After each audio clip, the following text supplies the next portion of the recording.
అధ్యక్ష అడ్మిషన్స్ అనేది 2021 నాడు ప్రారంభించారు అధ్యక్ష. కానీ ఎలాంటి అనుమతులు లేకుండా ప్రారంభిస్తాం జరిగింది అధ్యక్ష. మన విద్యార్థులందరూ కూడా వచ్చి నేను కమలాపురంకి వెళ్ళినప్పుడు కూడా పుట్టపర్తికి వెళ్ళినప్పుడు అక్కడ వచ్చి కలుస్తాం జరిగింది అధ్యక్ష.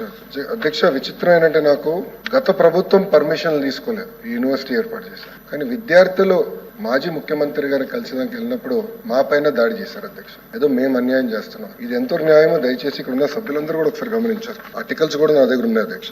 ఎందుకంటే 2 బ్యాచ్లకి పర్మిషన్ తీసుకోకుండా ఎలాంటి ప్రాసెస్ పాటించకుండా ఎలా యూనివర్సిటీ స్టార్ట్ చేశారో నాకు అర్థం అవట్లేదు అధ్యక్ష.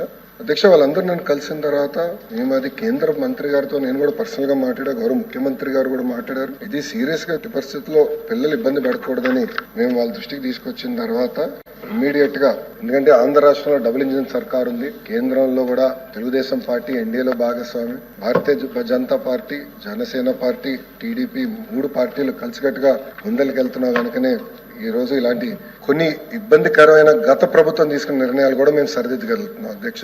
అందుకే మేము ఫాలోఅప్ చేసుకుని ఈ 2 బ్యాచ్లకి రావాల్సిన అప్రూవల్స్ మేము తీసుకొస్తాం జరిగింది అధ్యక్ష.